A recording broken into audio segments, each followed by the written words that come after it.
নমস্কার বন্ধুরা, আশা করি আপনারা সকলেই ভালো আছেন। আপনাদের সকলকে আমার চ্যানেলে স্বাগত। আজকের ভিডিওতে আমি আপনাদেরকে জানাবো কিভাবে আপনারা এসআইআর এর ফর্ম ফিল আপ করবেন।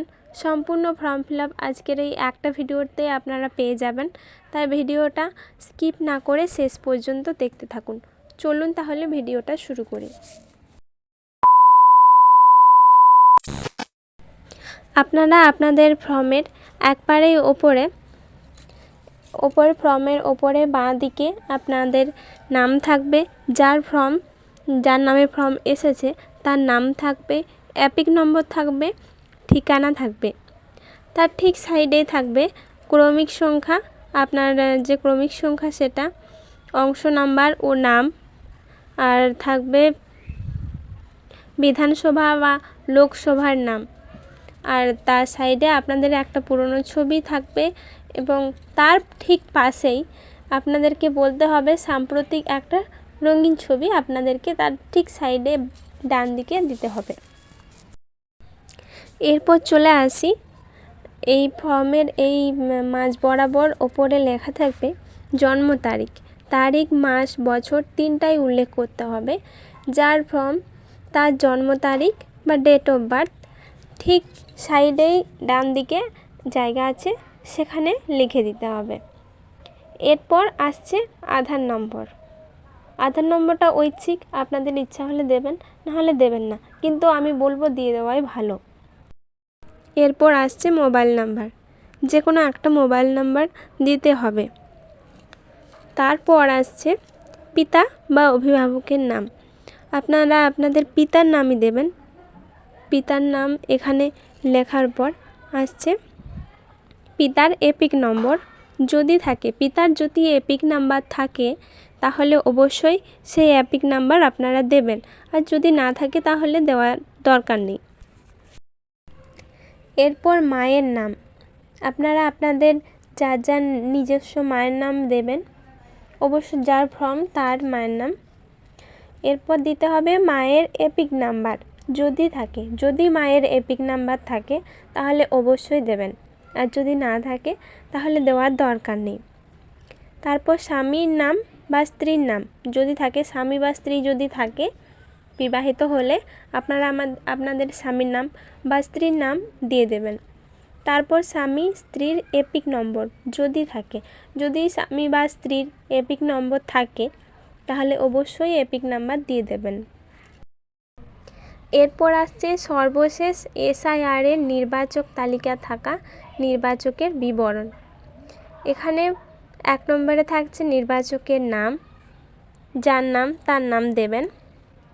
তারপর এপিক নাম্বার যদি থাকে, আত্মীয়ের নাম, সম্পর্ক, তার সাথে কী রকমের সম্পর্ক সেই সম্পর্ক উল্লেখ করতে হবে। সম্পর্কের পর আসছে জেলার নাম, রাজ্যের নাম, বিধানসভা ক্ষেত্রের নম্বর, তারপরে সাইডে আসছে অংশ নাম্বার, ক্রমিক সংখ্যা, এগুলো দিতে হবে। তারপর আসছে ডান দিকে আত্মীয়ের বিবরণ, যার নাম পূর্ববর্তী কলামে সর্বশেষ এসআইআরে দেওয়া আছে।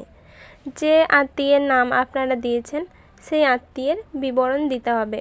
নাম, প্রথমেই নাম, তারপর এপিক নম্বর যদি থেকে থাকে তাহলে এপিক নাম্বার দেবেন।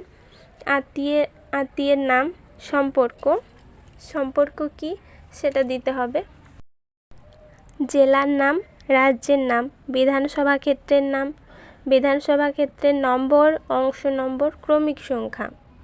এইখানে এগুলো সবই কিন্তু আপনি যে আত্মীয়ের নাম দিলেন সেই আত্মীয়েরই সমস্ত ডকুমেন্ট, জেলার নাম, রাজ্যের নাম, বিধানসভা ক্ষেত্রের নাম, এটা সবটাই ওই আত্মীয়ের। এরপর ফর্মে লেখা আছে 1 নম্বরে উপরে উল্লিখিত নির্বাচক আমি আমার পরিবারের সদস্য অন্য কোনো দেশের নাগরিকত্ব অর্জন করিনি। মানে আপনারা বা আপনাদের পরিবারের যে সমস্ত সদস্যরা আছে তারা আমাদের ভারত ছাড়া অন্য কোনো দেশের নাগরিকত্ব অর্জন করেননি। দ্বিতীয়ত, আমি নির্বাচক তালিকায় অন্তর্ভুক্তির জন্য আবেদন করছি এবং উপরে উল্লিখিত নামটি আমি আমার পরিবারের সদস্য অন্য কোনো বিধানসভা নির্বাচনী এলাকা সংসদীয় নির্বাচনী এলাকার অন্তর্ভুক্ত নয়। 3 নম্বরে আসছে, আমি এই বিষয়ে সচেতন যে এই আবেদন সংক্রান্ত কোনো বিবৃতি বা ঘোষণা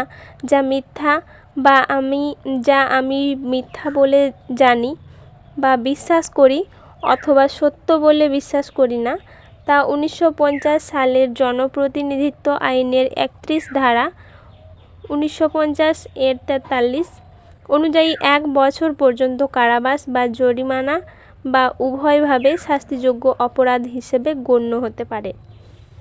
এরপর আসছে, নির্বাচক বা পরিবারের যে কোনো সাবালক সদস্যের স্বাক্ষর বা বাম হাতের বৃদ্ধাঙ্গুষ্ঠের ছাপ, আত্মীয়তার ধরন উল্লেখ করুন তারিখ সহ। এখানে আপনার বা আপনার পরিবারের যে কোনো সাবালক সদস্যের স্বাক্ষর দিতে হবে। যদি সই করতে না পারেন তাহলে বাম হাতের বৃদ্ধাঙ্গুষ্ঠের ছাপ দিতে হবে, বা যদি আপনারা কোনো সাবালক সদস্য এখানে সাইন করেন তাহলে আপনার সাথে এই যার ফর্ম তার কী ধরনের সম্পর্ক সেটা উল্লেখ করতে হবে তারিখ সহ। এরপর লেখা আছে বিএলওর অঙ্গীকারপত্র। সর্বশেষ SIR এর নির্বাচক তালিকা থেকে আমি উপরোক্ত বিবরণগুলি যাচাই করে দেখে নিয়েছি।